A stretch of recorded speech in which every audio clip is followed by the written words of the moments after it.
All right, what's up, everybody? Welcome to episode 13 of the Dead Draw Gaming Podcast. As always, I am your host, Etchy, and joining me are three brand new members of Team Dead Draw Gaming that have absolutely tanked the average age of this podcast.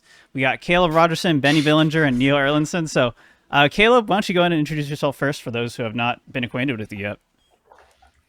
Yo, I'm Caleb, new member of DDG, as she just mentioned, and I am from North Carolina. I've been playing Pokemon for, I don't know, since I was like 8 years old, 9 years old.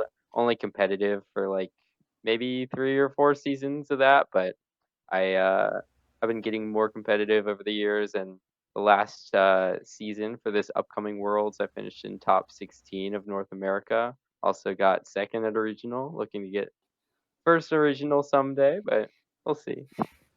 All right, Benny. So my name is Benny Billinger. I've been playing the game since 2016, I believe for 8 years. I took a bit of a break during COVID, though.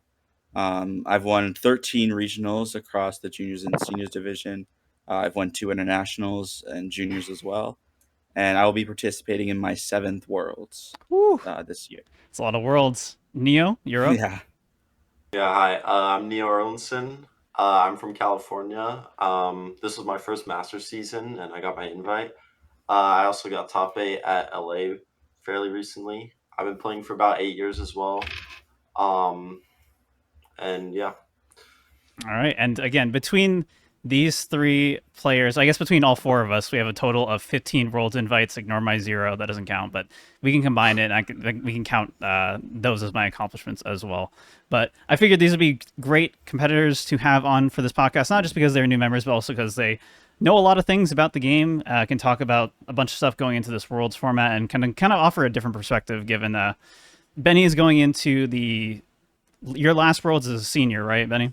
Yes, this is my last Worlds as a senior. Gotcha. And then for Caleb and Neo, this is first and second, or second and first Worlds as master? Yeah, first for Yeah. me.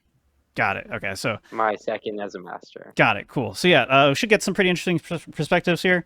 We are going to do another Worlds meta forecast episode, kind of like our normal format. That'll be 2 weeks from now, the week of Worlds. We'll do that with some other guests, so we'll get plenty of different perspectives on the current meta going into the World Championships this year.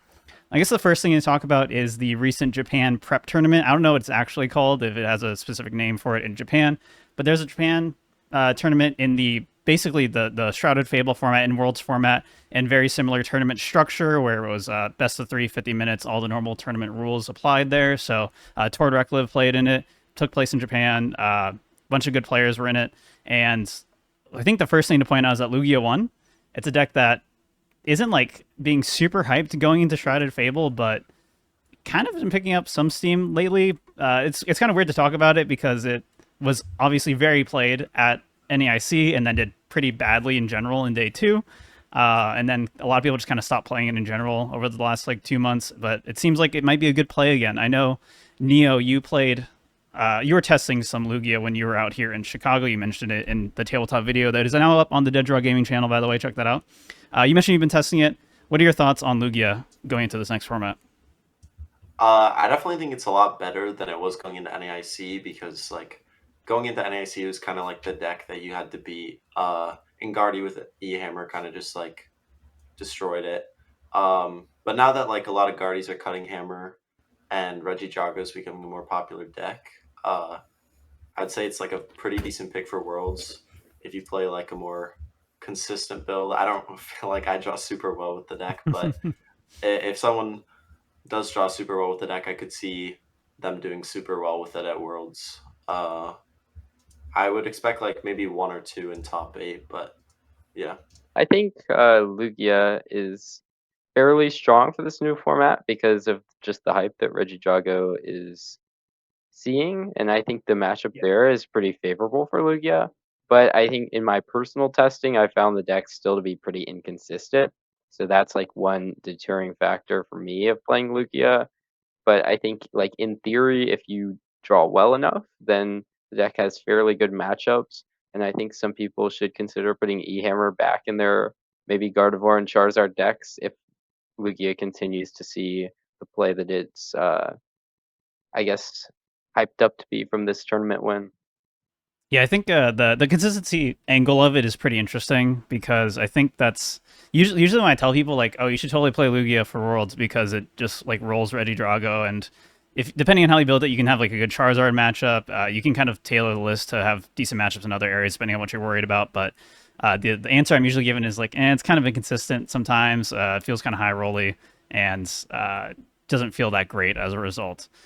It's kind of interesting because like usually when I also talk to people about Worlds, they're like, it's kind of the tournament structure means you should try to high roll a little bit and should just try to take some risky plays with your deck and try to take something that like I know when I've talked to Jake about it, he's like, yeah, you should probably play something that has like a lot of 70-30s and like takes some really bad matchups at some places. That's the like ideal thing is bank on hitting the good matchups all day to try to get into day 2, given that you have to hit what 7-2 or 6-2. You have to hit 6-2 to get into day 2. So, do you think that Lugia being a deck that obviously does kind of have that high rolly perception of it, but also is a deck that can actually finish games in time, does that make it a very strong consideration for Worlds? I don't think that. I think Lugia could definitely be a play for some people. I think that it can definitely fit the criteria that some people would want in the deck. You know, fast. You're probably not going to tie with Lugia. It's a big hitter deck. But the one, like obviously as mentioned, the one problem with it is the consistency. Like when I've been drawing hands with it, I'm just like this feels like the worst version of Lugia we've ever had, like consistency wise. I played Lugia. I've like obviously played in the formats, you know. I think Silver Tempest Lugia was probably like the strongest deck in terms of setting up. But I think like there's so many cards you need to hit by turn 2 nowadays. Like you need to hit like Cinccino at some matchups turn 2. You need to like hit the Summoning Star for Iron Hands. And I feel like hitting all that like around like 50% of the time is just not feasible, which is why I don't really see myself playing the deck, or which is why I don't really think it's a good deck in general. I do think that, as you mentioned earlier, there's an interesting approach you can take to Worlds where you try to hit just a bunch of good matchups, take a deck that has more polarized matchup spread, and I think that's like one approach you can take. I think it's still like not bad to play a deck that you think you can just outskill people with in closer matchups, because maybe instead of like on average hitting a couple of bad matchups, you just hit a bunch of close matchups, maybe a couple of decently favored matchups, and try to take a couple losses in your close matchups and beat your close matchups a couple other times, end up with still a pretty good record. And I think Lugia, it has like, I think the one favored matchup into Regidrago, but I think most of its other matchups are fairly close. Like even your good matchups, like if you're trying to beat Charizard by playing like maybe a heavy Cinccino line, I think it's still pretty close, especially if they're playing Dusknoir. They can take knockouts, multiple knockouts in a turn, knock out your threat of a Cinccino and a benched Archeops in one turn. And then like your Gardevoir matchup depends if they play Enhanced Hammer, but if you don't get an Iron Hands quick enough, you might just get rolled over. I think some of these matchups are closer to like 50-50 matchups. And with the deck's consistency, I don't see it being like an insane play like you will for Worlds, but I do think there is an argument to try and find a deck that takes some like 70-30s into some of the best decks, and maybe you take a couple 30-70s into another good deck that you might hit once or twice, but just beat everything else you see. Yeah, I kind of agree with Caleb on like Lugia's matchup spread. In general, it doesn't really have like very favored matchups into a lot of the top decks. Um, but for other decks, like you could try and take an approach where you have like very favored matchups into most of the meta, and then like take some like really bad matchups like uh how block kind of used to be. Now block's matchups are like kind of a bit closer, but it used to like auto win Charizard and then like take the auto loss to Lugia. Now I wouldn't say Charizard's an auto win, but uh yeah, you could take that approach to Worlds given that you're on average going to be hitting like a better player, so you kind of just want to have like a better matchup into the decks that you're expecting to hit, but I like personally wouldn't really take an approach like that necessarily. I guess on the flip side of that, then we have kind of mentioned that Regidrago. We've mentioned Regidrago a bunch here. It is very strong and was very played at that Japan prep tournament. I believe 50% of top 8 or top 16 was Regidrago. It might be both. I'm not exactly sure. It got to the finals, did lose to Lugia. The Regidrago in the finals did not play any Lugia techs, as far as I saw, or just couldn't get them out. I know most of the Regidragos I saw were playing at least Temple. Um, how much teching should people do for Lugia? We've mentioned E-Hammer and Guardy, but it doesn't seem like the perception's still going to be that high of the deck going into Worlds. So how much, like, would you personally be teching for Lugia if you're saying play like Regidrago or something? I think with Regidrago specifically, the deck is kind of limited on space, Yeah. at least in my experience. I think there's lots of stuff you're trying to fit in. And assuming Lugia, like, I mean, it might see a little bit of hype, but I think by the time Worlds comes around, a lot of people have the same issues with it that I have. That's just that you can't beat everything and be a super consistent deck. And I think because of that, if I were going into Worlds right now, I wouldn't play like a Temple of Sinnoh in my Regidrago list. I would rather like make sure I'm playing Super Rod, Triple Fire, or 8 Grass, Double Superior, have like the Canceling Cologne, the Curum, stuff like that. Make sure I have all the attackers I want, like either a Giratina VSTAR or a Raging Bolt as a way to one-shot something, a Gudra to take 200 less against Lugia. Like, this is something that you still can beat Lugia, especially if they draw slow, when you use Gudra to make sure you can't die to a Cinccino. Maybe they don't find triple boss, like they have to hit into your Regidrago and they have to two-shot it with Lugia. You can set up math, even set up for like a Curum play there. I think it's something where I wouldn't play it in Regidrago, but and maybe another deck where like you have more tech slots. It's something I would consider, like say like Charizard, for example. There's an argument to play an enhanced hammer over something like Jirachi right now if you expect Lugia to be more played than Lost Zone decks.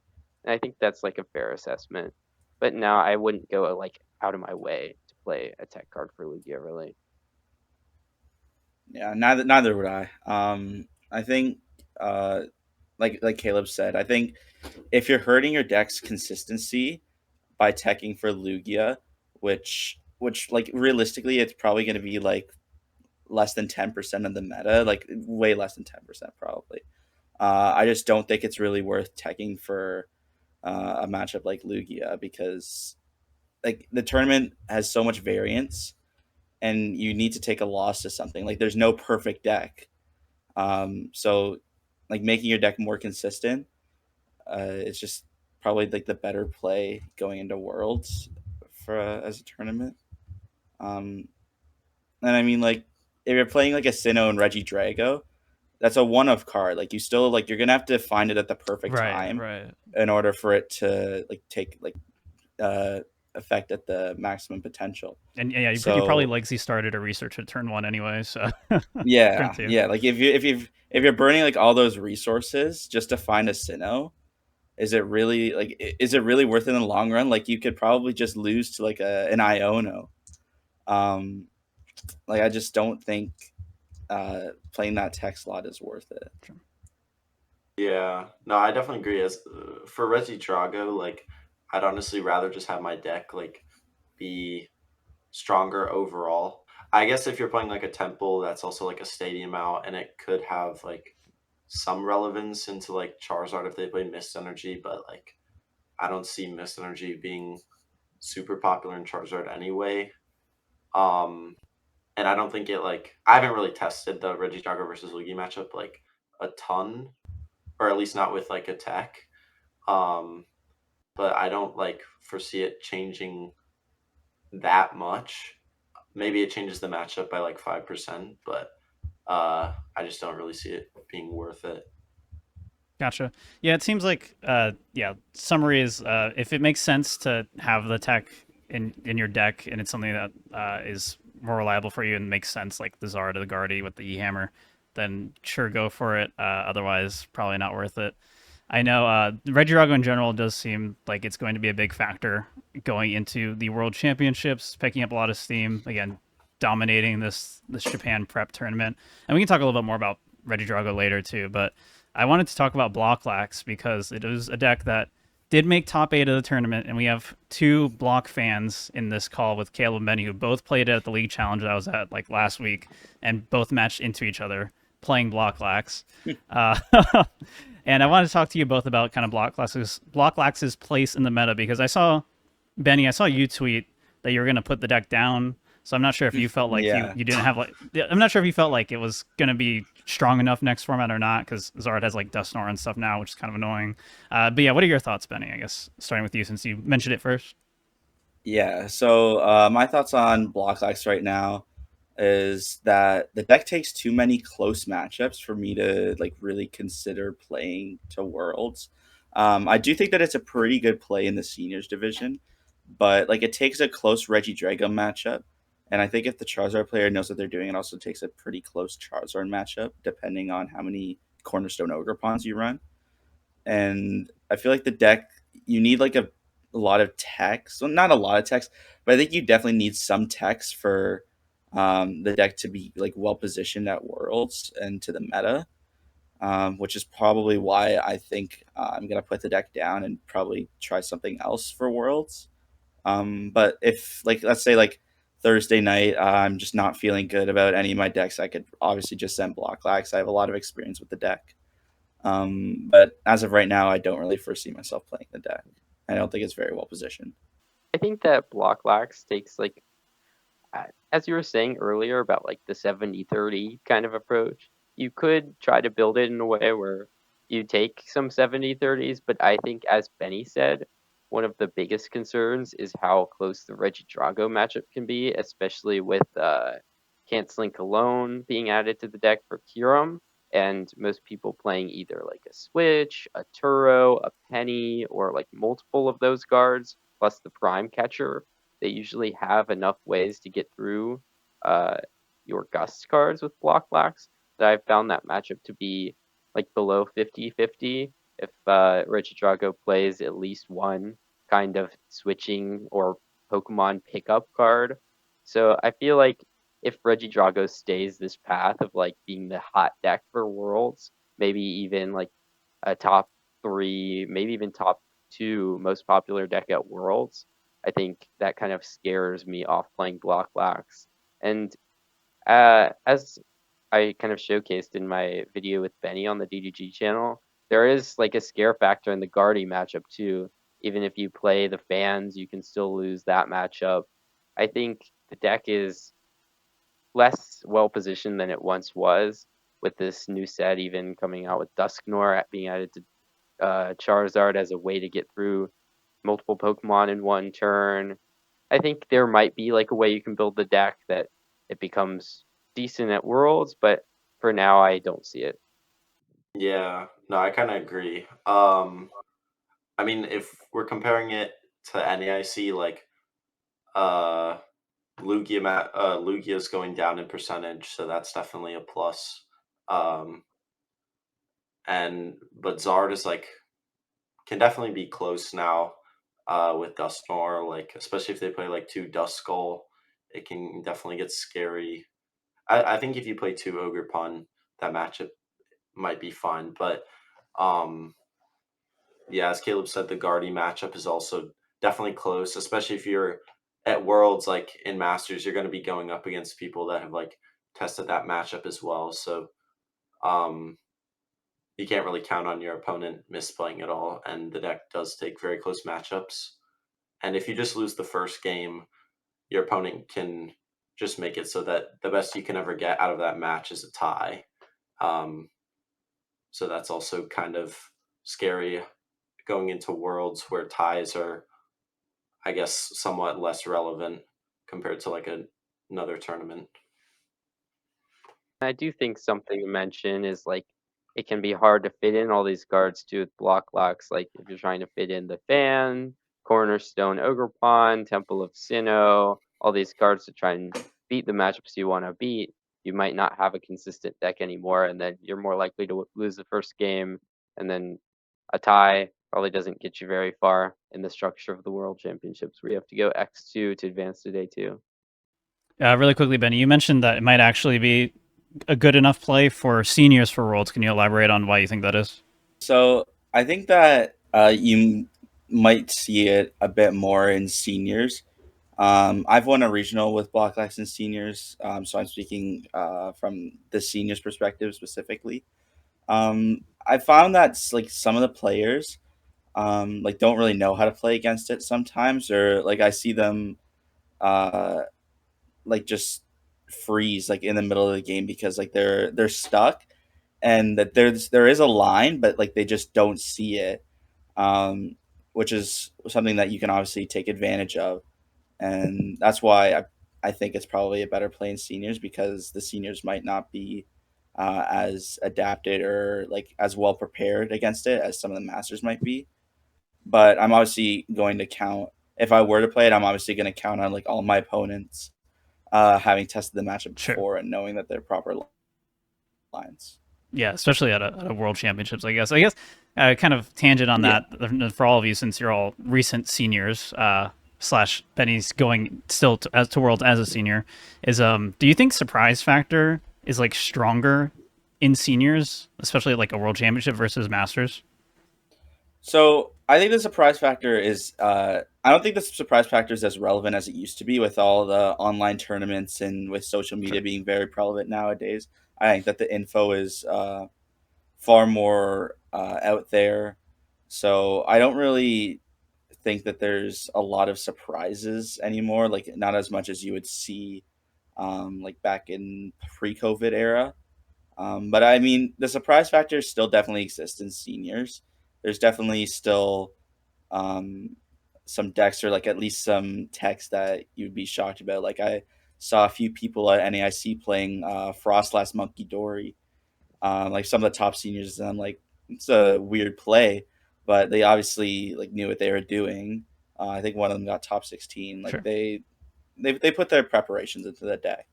But I think as the tournament progresses, you'll know what the top players are playing. Yeah. So you won't get as surprised like in the later rounds if you hit a person.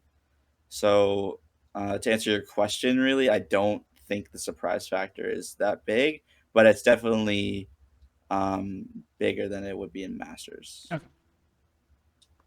I think I agree with that. And I will say that, like, if you can find a deck that's super good that no one knows about, then obviously that'll be good for you, that your opponent doesn't know the lines into your deck. But I wouldn't like sacrifice playing a good deck to play a deck that you think is mediocre, but it like people might not expect it. Like if your deck folds to people who understand what they're doing, then people will figure it out, especially if word gets around that, this is a deck that someone's playing. And then they're like, oh, yeah, maybe my deck can take this approach to beat that. And it might not end up working as well against some of the top players once you progress farther into the tournament. But I think, like, maybe if you crack the meta or something, then yeah, surprise factor would probably help your chances of winning. And I mean, I think no matter what, if you figure out the best play for a tournament, then you should probably just send that, whether it be like a deck that people don't know about or just one of the top decks with like the correct tech cards that's well positioned for the specific metagame. Yeah, I kind of agree. Like, it can be relevant, mainly in like earlier rounds, probably. And I don't, kind of like as Caleb was saying, I don't think it should be like a factor when choosing your deck necessarily. Because I feel that most of the people participating in Worlds will be informed, and be aware of like a lot of cards that could come as like a surprise. Even though a lot of people, like worser players, might not play around those cards that aren't like typically in like your deck, maybe. Yeah, like I just don't think it's super relevant. Yeah, makes a lot of sense. Just something I was curious about, because I think I think I asked you in your interviews too about like differences between seniors and masters, and generally it seems like it's mostly the same. Very little like changes. Just like you mentioned, sometimes people test less in general versus certain decks as in the younger age divisions. But I think that regardless, y'all will be very prepared going into all these world championships, no problem. So I think it's time to just talk about a few decks now for Worlds. Again, we're going to do another episode going into Worlds in 2 weeks, but we're not going to cover every deck today because I wanted to cover other stuff too. And we'll cover the rest of the decks that we don't cover today on the next episode. So I guess the first one to talk about is Raging Bolt. Neo, you played it, right? In the tabletop video, wasn't Carson? Yeah, I played it. Yeah, so why don't you just kind of talk about, do you think Raging Bolt has a good enough place in this World Championship format? I definitely think it could see maybe like one in top 8, possibly. It's definitely a lot better than it was going into NAIC. Because Regidrago should definitely be a favored matchup, which is like kind of the reason that someone would play it. Mm-hmm. And the deck doesn't. It does gain Fezendipiti. Other than that, it doesn't really gain anything cards wise. But Fezendipiti is pretty solid in the deck. But yeah, mainly the Regidrago matchup being popular, and like Zard is like not favored, but it's not like terrible, especially when people are playing more like 2 prize liabilities like Fezendipiti is getting to added to a lot of Zard lists, and they're still playing Rotom and Luminion. So like I think there could definitely be one in top 8, but like I don't see it having like a huge presence at Worlds. I think the deck's matchup spread isn't like great. As Neo said, if people are focusing more on 2 prize as their draw engine and Zard, maybe like cutting out the barrel and adding in Fezendipiti, then that could help, especially if you can get like a 2-2-2 trade going. But I found that just having the Radiant Charizard in the Charizard, plus like an unfair stamp at the right time, can kind of let you pull ahead most of the time there. And then same with like the Gardevoir matchup. They can usually get off a good unfair stamp play, either with like some kind of Monkey Dory plus Gardevoir EX knockout on Ogerpon or Fezendipiti, or you could just go through the active with something like Drifloon. I think the deck isn't like in the greatest spot, but it does boast that Regidrago matchup, and if people think that's the play, and it seems like that deck is going to get super heavily played at the World Championships, I do understand where Raging Bolt could come in. It just depends if people are teching for it. Maybe some people playing the Noivern plus cards that pick up their Pokemon like Penny, Turo. I guess some people play Scoop Up Cyclone. I think the Prime Catcher is a little too good to cut, but I have seen some with Penny and Scoop Up Cyclone to try and get a lone Regidrago copying the Noivern attack against Raging Bolt. So that could be a scare if people are including those cards. Just depends if they're needing to cut those to fit in the Kyurem and the canceling to loan type play. So I think that Raging Bolt it's not the best positioned in this meta right now, but I do think that it might be one of the most consistent decks to play. It runs like 4 Sadas, 4 Pokegears. You got Palpad, you have Radiant Ninja, like 4 Vessels.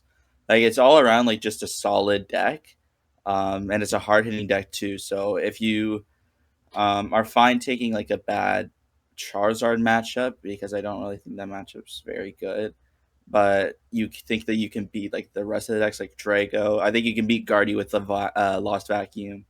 I think that there might be some merit to playing it to Worlds if you're comfortable with it. It also doesn't take a absurd amount of skill to play. I think it's one of the most easiest decks in the format. So I mean, but if you're a Worlds competitor, you obviously got there for a reason. Like you're gonna want to play a deck that takes some skill. But if you think that Raging Bolt suits your play style and you want to play it for Worlds, I'd say go for it, honestly. Yeah, I think I could definitely see like you mentioned, one of them in top 8, just running through a bunch of Regidragos. It's also a deck that just will have no issues with time as well going into Worlds. So another reason to consider playing it if you're really comfortable with it. Doesn't seem like a horrible pick at all. And then I think the other deck that we talked about before we even started was Lost Box. I mentioned Lost Box in my interview with Hedrick while he was out here, and that'll go up in a couple days, I think, on the Dead Draw Gaming channel. Be sure to subscribe. But it'll be we talked about it a little bit, and basically he was like, yeah, I could see it, being relevant enough in this format. Obviously, Regidrago pretty scary for the deck because of Curum and being able to do it in multiple ways, being able to cure him with Curum itself or with the Regidrago attack. But it doesn't seem like, because of how popular Regidrago will be, that anyone else will really tech in the Curum. And yeah, Andrew was saying that you can have a really good Zard matchup with it still. So what do you think about, is Lost Box not dead after all going into this World Championships? I think it's interesting to see where people will go with their Lost Box lists after NAIC.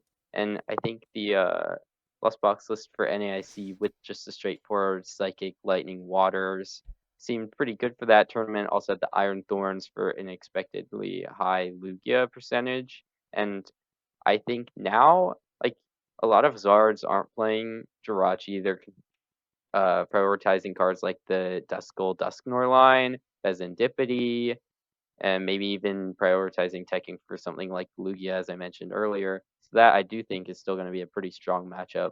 I think, as you said, the Regidrago might be one of your biggest concerns. So you might have to tech in like a mana fee so that you can't just get Curum. They'll also need to find a canceling clone and a Gust card. Maybe even if they get it off once, then they're left with either a Curum in their active or a Regidrago with no energies. And maybe with a Roxanne and a super odd back mana fee type play, you can still get somewhere. Depends like what other attackers you include. Maybe you cut the Iron Thorns. Maybe you keep it because Lugia seems to be on the rise a little bit. Just depends what happens in the next kind of couple weeks leading up to Worlds. But I don't think the deck is dead. I think that the Gardevoir matchup is still fine. The Charizard matchup is good. The Lugia matchup depends what you run. Could either run the Iron Thorns or just go like straightforward Raikou type route.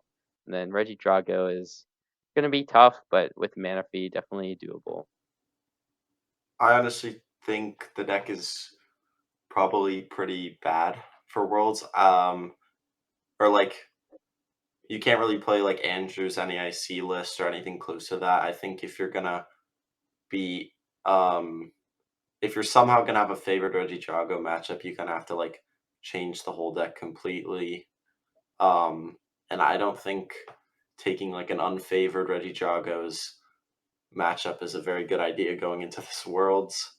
It could easily be like the second most played deck, maybe even the first.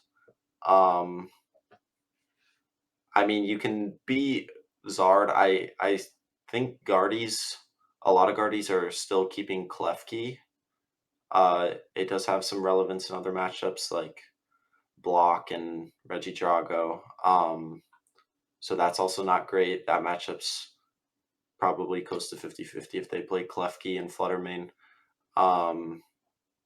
So yeah, I think maybe if someone comes up with like a very different version of Lost Box, I tried out the Radzard version of the deck with like Monkey Door and Roaring Moon. It was pretty terrible. I thought that would have a better matchup, mainly because of the Monkey Dory and Radzard is probably the best Radiant for that matchup, if like just conceptually. But yeah, I don't think it's a great play. Yeah, I'm with you on that one. I think it's a terrible play. I'm going to be completely honest here. You lose to Drago. I don't think you take a very favorable Guardy matchup. You know, they just go send up Fluttermane and Unfair Stamp, and it's like really hard for you to come back from. So I don't think that Lost Box is a really good play. If you're losing to two of the top 3 or 4 decks, I definitely wouldn't touch it for Worlds.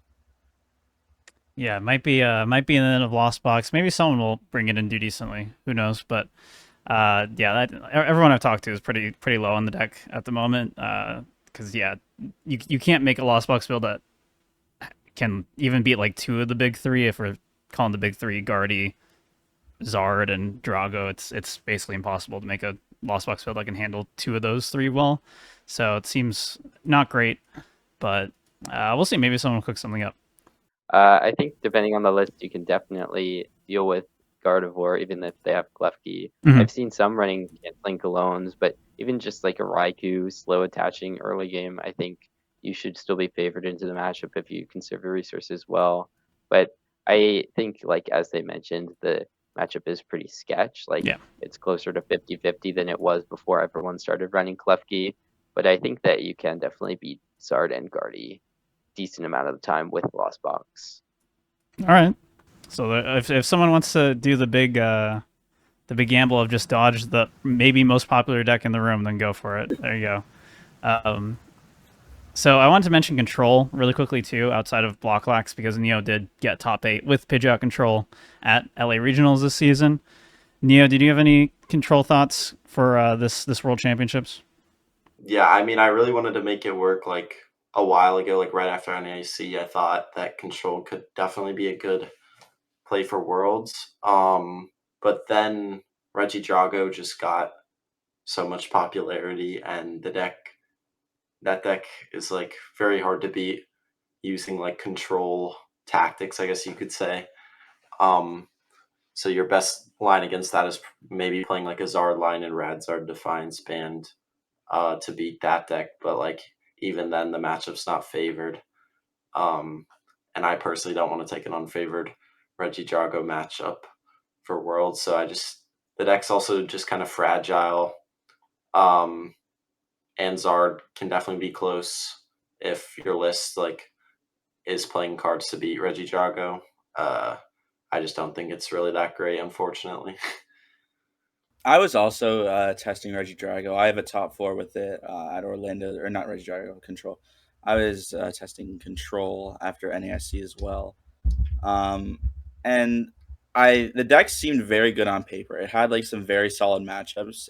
This was also like before Regidrago got popular. But like the matchups were like pretty sketchy. So we added in like all these tech cards to try and make the matchups better.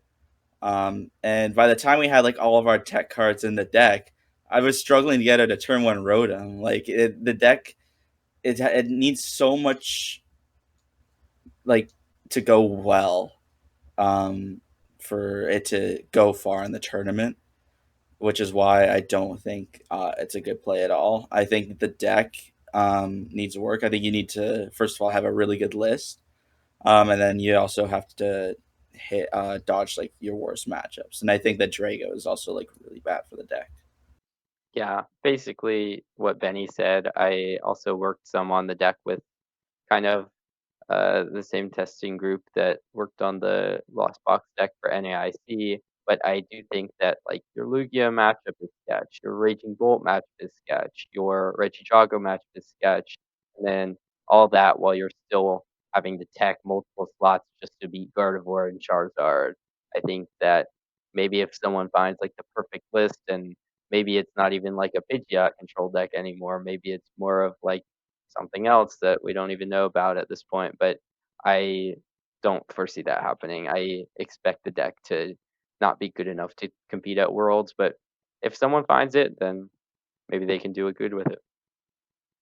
All right. So yeah, kind of interesting how low y'all are on kind of Control and BlockLax, and they've kind of been the silent threat for a lot of really the entire season. Honestly, it's just kind of always been in the background, always been like a decent play to like some of these tournaments here and there.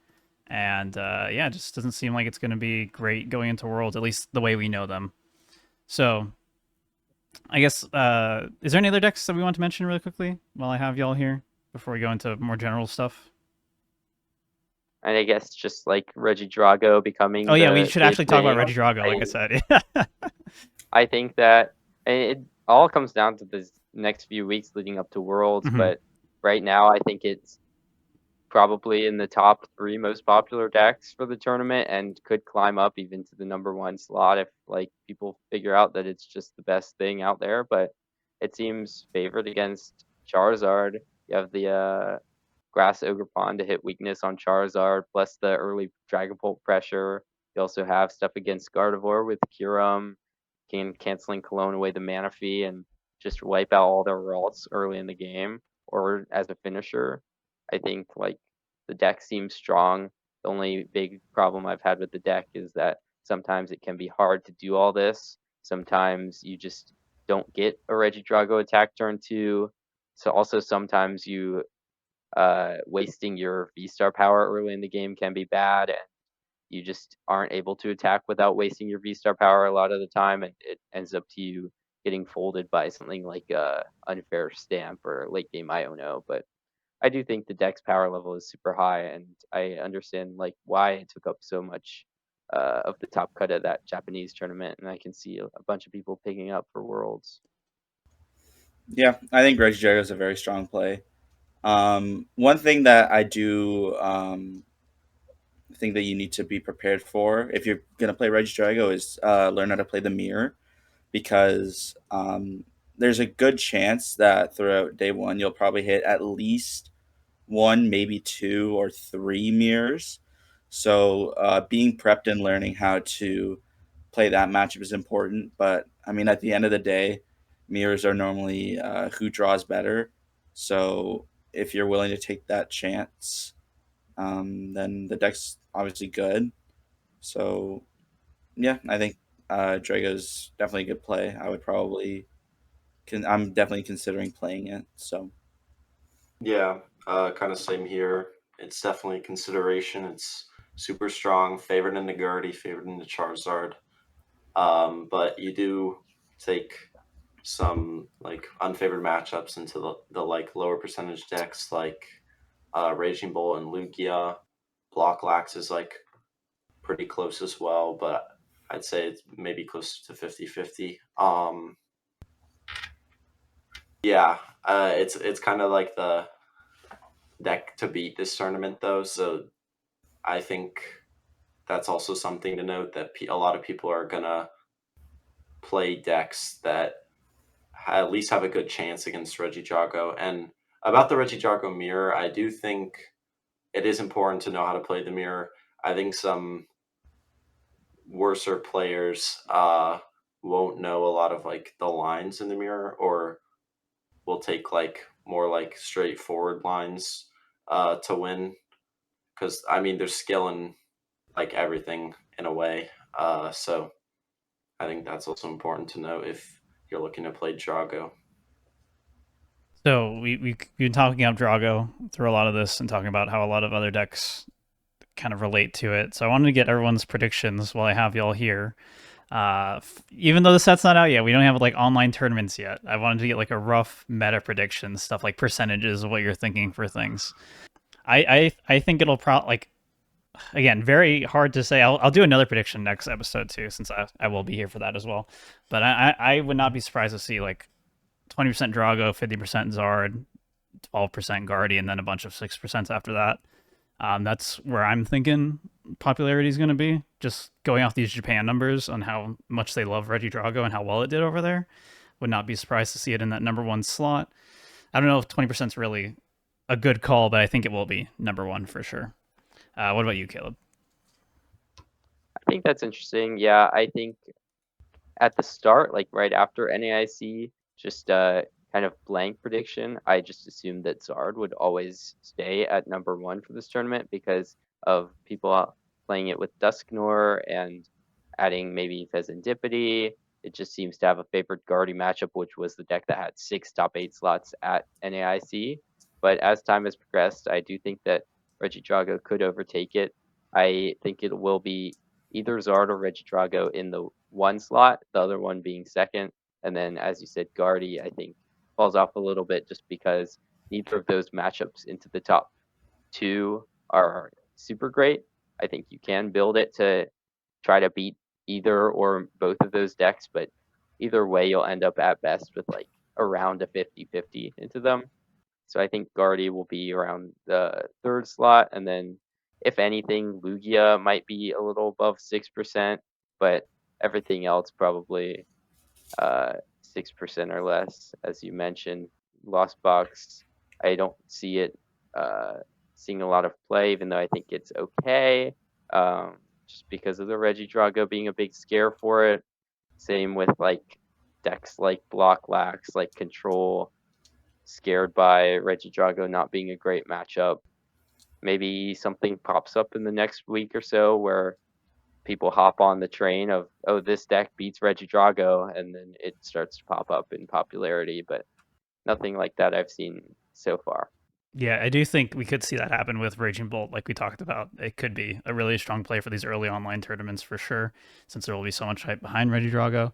And yeah, I just want to echo, yeah, I think Lugia 4th is probably correct as well in terms of play percentage. What about you, Benny? Yeah, I'm pretty in agreement with Caleb's list. I think Drago will definitely be one. Probably see around maybe like a 14 to 17% play, maybe a bit higher.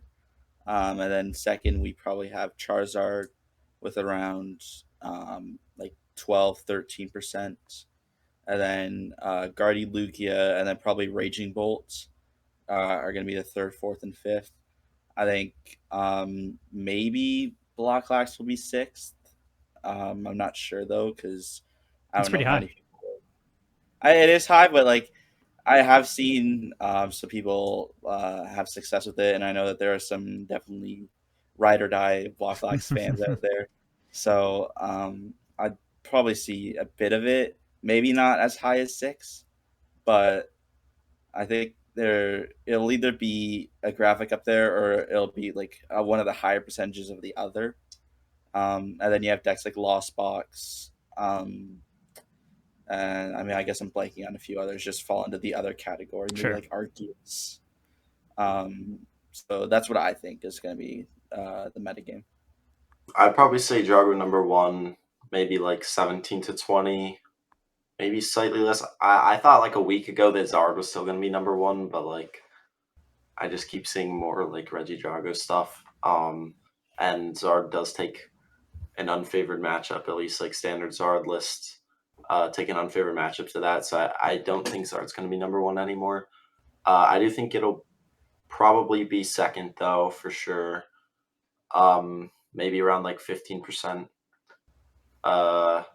Guardy third, probably 12 to 14, I would guess. I do think Guardy definitely has a decent chance into Zard. Or it might be favored into Zard, especially if they're running like double Devo, which I think a lot of lists have been gravitating towards. Draco's definitely still a problem, but there definitely are lines, especially if you're playing unfair stamp. The matchup might not be as bad as people think it is. So yeah, Guardy at 3. Then probably Lugia, Raging Bolts, Lost Box will probably be the next 3, all at around like the same percentage. Like I would guess like 5 to 8% for those 3. And then like below those is like probably just like Block, C-Pow, Ancient Box, just some of the lesser popular decks. Yeah.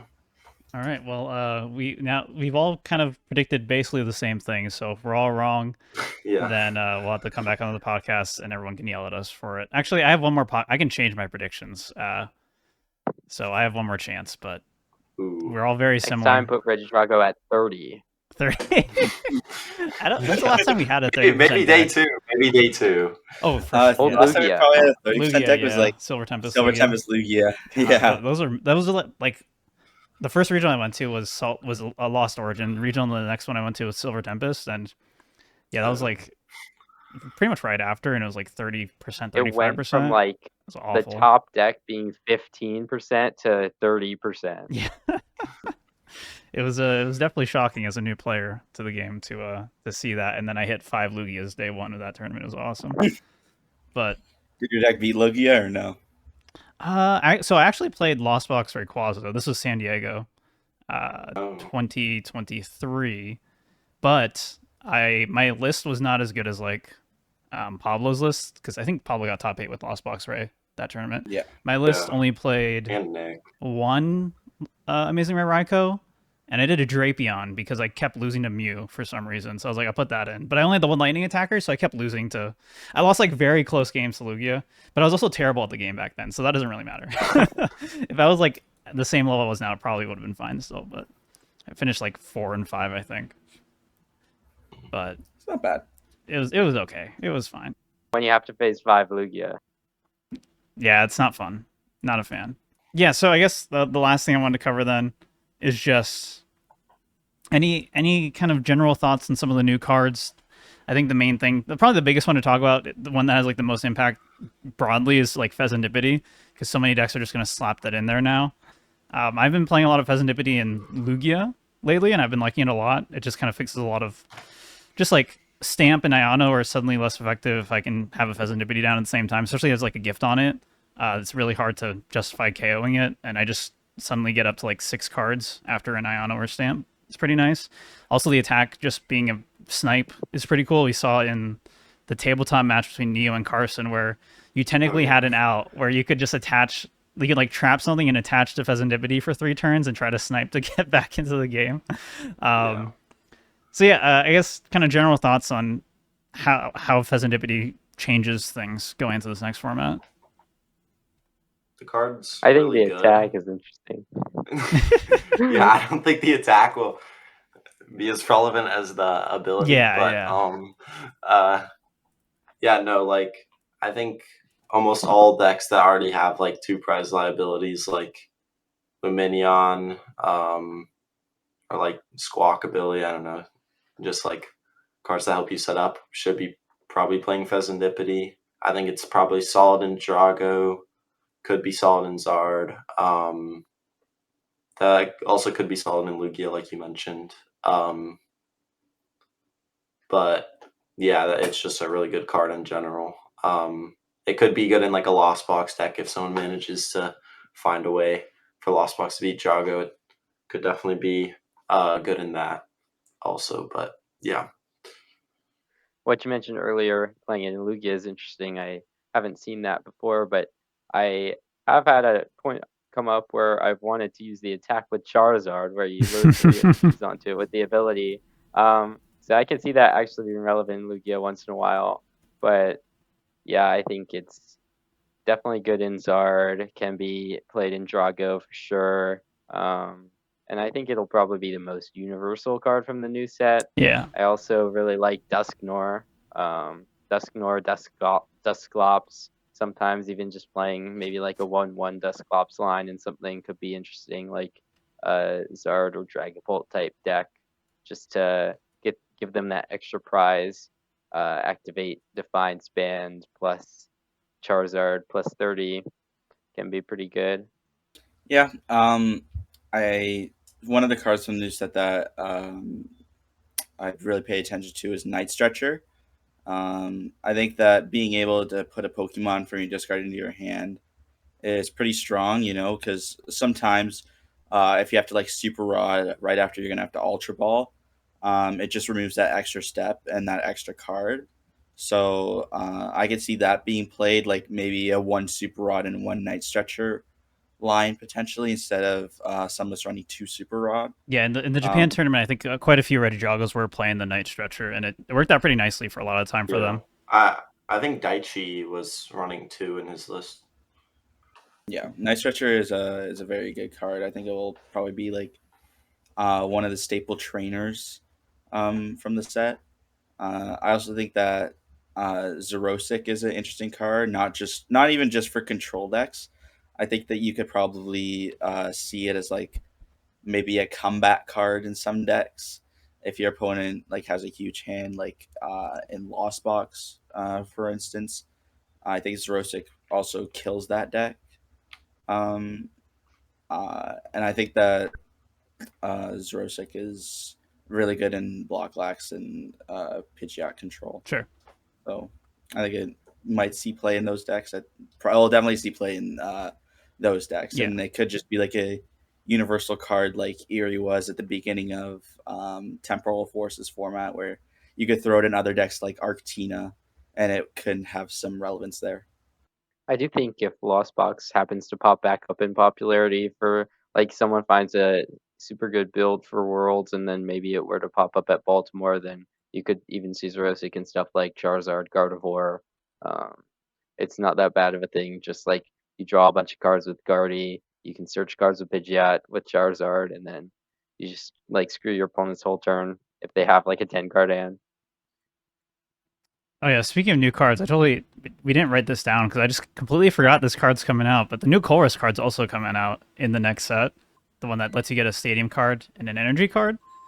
Is anyone going to play this? Is there any deck that should play this? I saw that card and I thought like it's not really like anything we currently have. Like you can't really search like special energy out. Yeah.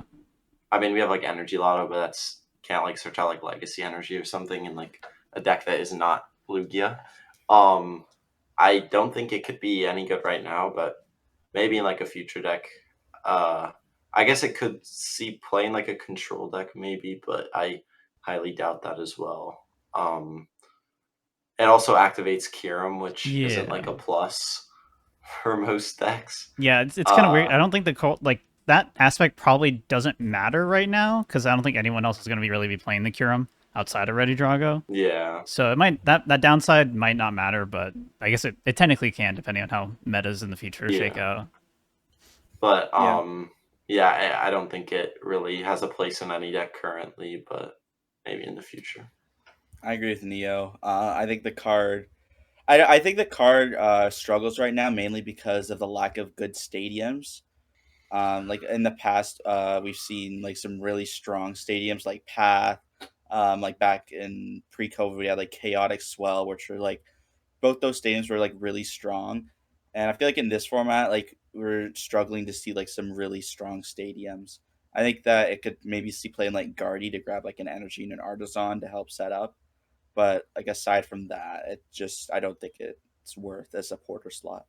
I feel like really if this card sees any play ever, it'll be after some kind of rotation, like cards rotate out, because now like usually decks will play engines like Kirlia and Gardevoir, Pidgeot and Zard, Bibarel and Arceus, that Bibarel and Chin Pao, Dracloak and Dragapult, where just like either you're drawing a bunch of cards, in which case like you can just draw these cards naturally without wasting your supporter, or with Pidgeot you can just search out whatever card you want and use your supporter on something else.